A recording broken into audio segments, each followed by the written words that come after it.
Money FM 89.3. Best of breakfast.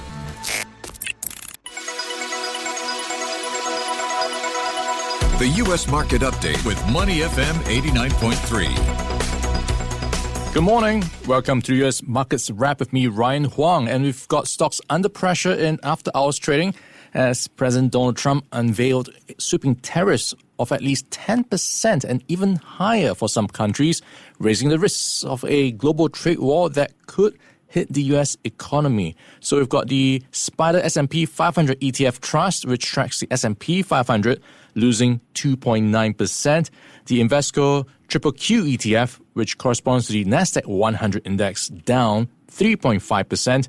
And the Spider Dow Jones Industrial Average ETF Trust, losing 1.4%. So lots of tariffs to go around, and to help us navigate what's going on, we've got Mark Matthews. He is the Managing Director and Head of Research for Asia at Julius Baer. Good morning, Mark. How are you doing today? I'm well, thank you, Ryan, and yourself? Pretty good as well, Mark. Not so great when it comes to what's happening with tariffs. So let me give a bit of a recap first. So we have the White House with the latest on tariffs, saying that we could see some 54% when it comes to the levies being applied against China. For Japan, it could be around 24%. For India, 26%. And smaller countries, including Vietnam, 46%. Cambodia, 49%, and the list goes on. So what have been your takeaways so far from what's been announced? I think it's not a good outcome, because most people had been thinking that we were looking at a 20% across-the-board tariff on all countries that trade with the United States. So clearly, that's a lot less than the numbers that you just cited. And therefore, you can understand why the stock market is down. Now, actually, the S&P was up 0.7% during the day. So the futures are down, you're right. But if you take into account the 0.7% increase, they're down, and the market's kind of down less than 2%, which I think is not as big of a sell-off as could have been anticipated. In other words, taking back the gain from yesterday. My thinking is that it's meant for negotiation, these high levels.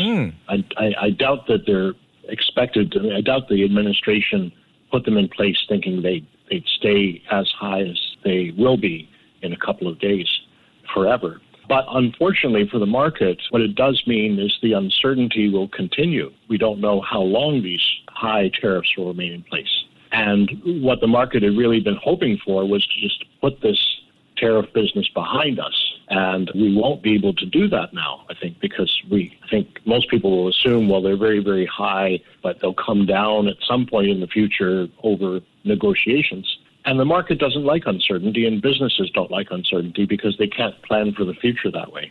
So certainly not the optimal outcome. Yeah, to that point about room for negotiation, the tariffs kick in on the 5th of April. That's for the 10% minimum. And the higher duties will start on the 9th of April. So a pretty small window for a deal to be done, but there is still that possibility. So maybe that's something to look out for. We are also questioning the potential impact of these tariffs on various companies. And like you alluded to, it does give a lot of uncertainty to planning, budgeting, and so on. Whatever businesses need to do, it makes it a bit harder. And the likes of Nike, their share price under pressure because it will see their supply chains being hit. We are looking at places like Vietnam, India, and so on. How much of an impact will this have on global growth? I think it's hard to put a number on it, but you have to remember in the case of consumer goods like a pair of Nike shoes or like an Apple iPhone, quite a small percent of the retail price of that good is the cost of the materials. So let's say a Nike shoe costs $100 in Walmart right now. Only 20% of that is the cost of the material. For an iPhone, the cost of materials 35% of the price of the phone. So what you're paying for actually is advertising, distribution, that kind of thing. The cost of the material is the thing that is going to be tariffed, not the advertising, not the distribution. So, for example, the tariff's 54% on China, as you said, in a few days. And if the shoe costs $100, well, 54% on top of the $20 price of the material is $10, not $54. So actually the prices won't go up as much as they kind of look like they should on the surface. But there's no doubt that in many sectors, the U.S. doesn't have the capacity to replace all of the goods it imports right away. For example, farmers can't produce enough oranges or avocados to meet demand. And so there will be price pressure, no doubt, on the consumer. And in terms of implications, do you see a repeat of what we saw in Trump's first term, where we had the China Plus One effect, basically, where there was a global reshaping of supply chains? Even China decided to find new customers. Is that likely to happen this time around, where we have supply chains continuing to be reshaped in that sense? Yes, I do think so. I think that as the rest of the world becomes wealthier, there's a lot more customers to sell to for China, for example. And even if these tariffs were to come down, you never know, it could happen in the future again with the United States. So I think it will encourage a diversification of the supply chain and of generally trade around the world. This trend was happening of onshoring to the U.S. Actually for quite some time already. So I don't think it is I don't think it really is that different from the trend that already had been continuing.